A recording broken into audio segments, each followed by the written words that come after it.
रहीम अस्सलाम वालेकुम viewers, welcome to Serena vlogs. मैं हूं मुकीत अली शाह। आज हमारे साथ मौजूद है वजिया खान। इन्हीं के बारे में इनसे जानते हैं हम। प्लीज़ बताइए हमारे व्यूअर्स को अपने बारे में। Assalamualaikum.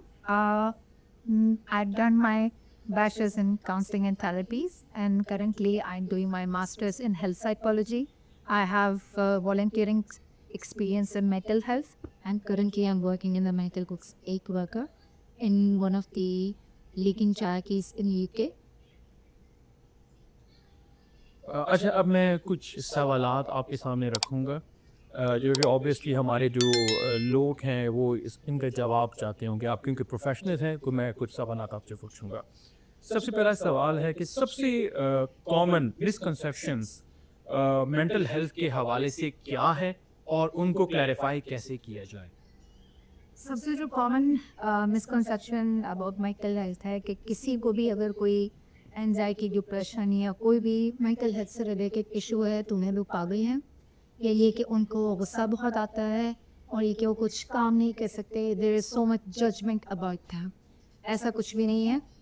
Mental health related issues जो हैं वो भी आम बीमारियों की ही तरह हैं। जैसे आपके किडनी में कोई प्रॉब्लम है, आपके हार्ट का कोई डिजीज़ है, उसी तरीके से एक और मिसकंसेप्शन ये है कि लोग काम नहीं कर सकते। Majority of people who suffer through mental health issues, they are functional, and it's one of the type of depression जिसमें लोग डिप्रेस होते हैं लेकिन वो फंक्शनल रहते हैं और उसका इम्पैक्ट उनकी ये लाइफ पे नहीं है। आपका स्ट्रेस और एंजाइटी हर दूसरे इंसान को है, और किसी भी इंसान के लिए स्ट्रेस एक मोटिवेशनल फैक्टर है। अगर आपको स्ट्रेस नहीं होगा तो आपको मोटिवेशन नहीं है दी।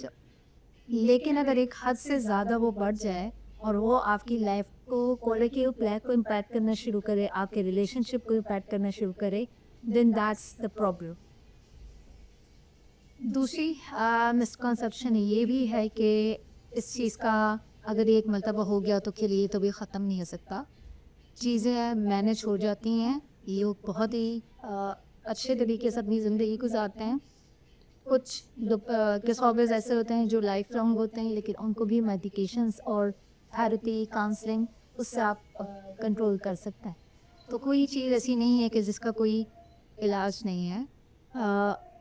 बात यह है कि आपने इस चीज़ को किस तरीके से क्या की है।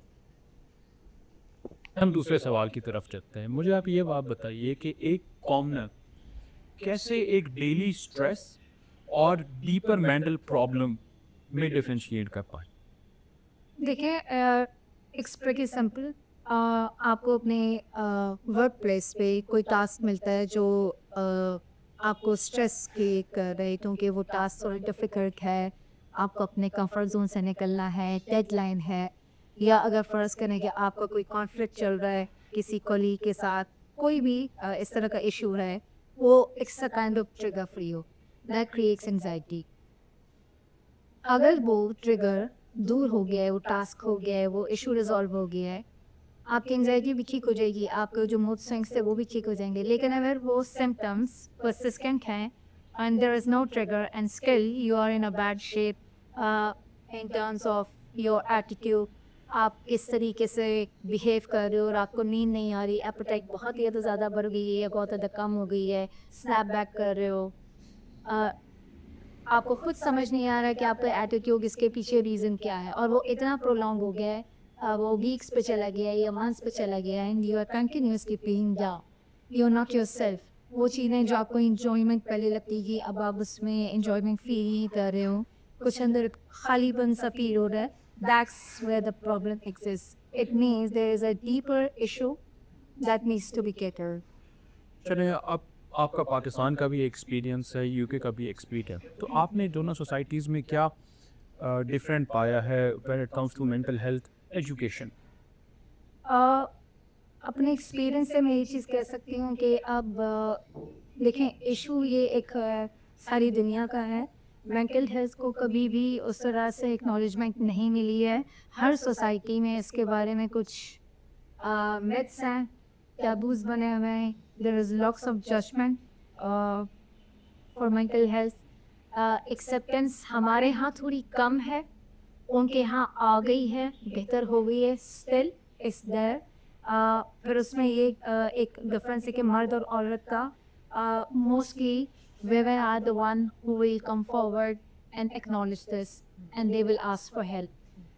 प्रॉब्लम वेस्ट में भी यही है कि मर्द हजरात नहीं आगे आते क्योंकि उनको भी यही लगता है कि ये अगर उन्होंने अपनी कोई वीकनेस शो की सोसाइटी के इश्यूज़ की वजह से। अनफॉर्चुनेटली पाकिस्तान में मसले बहुत हैं, एक्नॉलेजमेंट बहुत कम है और यहाँ पे लेवल बहुत ज़्यादा किया जाता है। वो ओवरऑल हर जगह पे है लेकिन हमारे यहाँ थोड़ा ज़्यादा है और अब चीज़ें बेहतर हो रही हैं बट स्टिल बहुत ज़्यादा इस चीज़ पे काम करने की ज़रूरत है। एक बड़ा रीज़न जो मुझे महसूस होता है वो ये भी है कि बाकी बीमारियों की तरह ये उस तरह से नज़र नहीं आती। हमारे मेंटल हेल्थ इश्यूज़ को भी समटाइम्स यो एटीट्यूड प्रॉब्लम, बिहेवियरल इश्यूज़ कह देते हैं।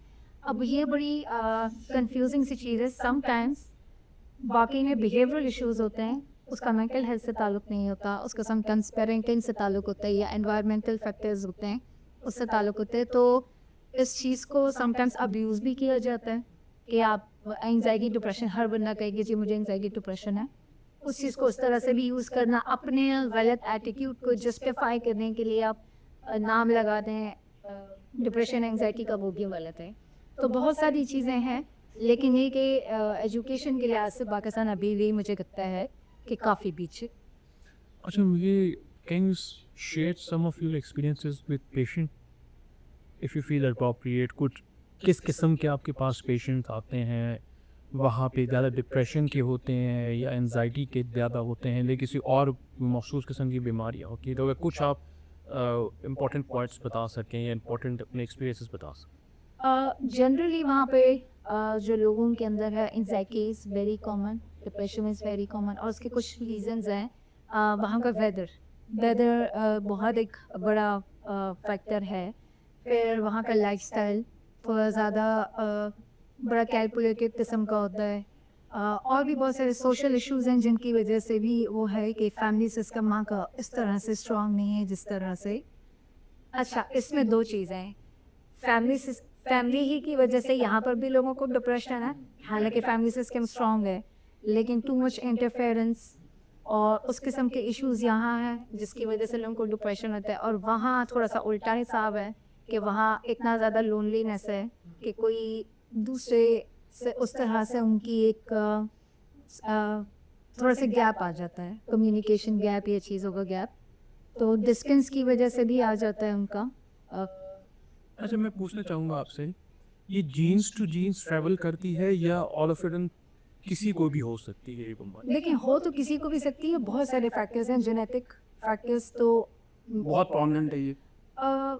मिक्स है। ओके, फर्स्ट करें कि आपके अंदर वो जीन है, आपकी हिस्ट्री में चलता हुआ आ रहा है, आपके पेरेंट्स को था या आपकी फैमिली में वो रन करता है और साथ में आपको माहौल भी इस तरह का मिल जाए, जो ट्रिगर्स मिल जाए, तो इट्स मोर लाइकली कि आपको हो सकता है जी। ऑल ऑफ द सडन भी हो सकता है, कोई भी केमिकल इम्बैलेंस आपके ब्रेन में हुआ, कोई मेडिकल रीज़न की भी वजह से हो सकता है, कोई बिग लाइफ इवेंट्स, कोई डिवोर्स से गो थ्रू कर रहा है, किसी को जॉब का इशू है, किसी का और रिलेशनशिप इशू है, किसी के बच्चों के साथ कोई मसला है, there can be multiple reasons. ये क्योरेबल है? लेकिन मैनेजेबल 100% क्योरेबल। 100% क्योरेबल तो जितनी मुझे नॉलेज है, I can not confirm on that कि वो 100% क्योर हो जाएगा। May be depend on the severity, उसकी एक सेकंड। तो मुझे ये बताइए कि क्या ये बीमारी जो मेंटल हेल्थ इश्यूज है ये 100% क्योरेबल हैं या नहीं? लेकिन डिपेंड करता है किस किस्म की बीमारी है, कितनी डीपली रूटेड है, किस लेवल पर वो है। जनरल एंजाइटी डिप्रेशन वो मेडिकेशन से बहुत ज़्यादा बेहतर हो जाती हैं चीज़ें। मेरा पर्सनल जो ओपिनियन है, medication plus counselling and therapy. Eradicate नहीं हो सकती बिल्कुल। डिपेंड करता है कि अगर आपको ट्रिगर्स नहीं मिल रही, आपका एनवायरनमेंट, आपके इर्द गिर्द के लोग अच्छे हैं, आपको कोई वो ट्रिगर्स नहीं है जो क्रिएट कर रहे थे, जो इश्यूज हैं, अगर आप उसको रिजॉल्व कर दें तो इट्स मोस्ट लाइकली बिल्कुल ठीक हो जाए। समटाइम्स रीअकरिंग सिचुएशंस होती हैं जहाँ पे वापस डिप्रेशन एंजाइटी आता है ये किसी फैक्टर की मेडिकल रीजंस की वजह से भी हो सकता है, कोई लाइफ में चेंजेस हो जाए। समटाइम्स लोग मूव करते हैं एक जगह से दूसरी जगह, कोई चीज़ों को नहीं अ, मतलब सूट कर रही है, लेकिन एक चीज़ है कि ये मैनेज हो सकता है। जो बड़ी बीमारी है स्किज़ोफ्रेनिया, बाइपोलर डिसऑर्डर, इस तरह की जो बीमारियां हैं क्या वो क्योर हो सकती है? देखिए complete again it depends on person to person. बिल्कुल जैसे कैंसर है, वो कुछ लोगों का बहुत अच्छे से मैनेज हो जाता है, वो एक healthy life, healthy in in terms of manageable, manage के विद मेडिकेशंस और वो रेगुलर चेकअप्स के साथ। बिल्कुल ये भी उसी तरीके से कि क्या सिवियरिटी है, क्या एग्जैक्टली इशू है, एज क्या है।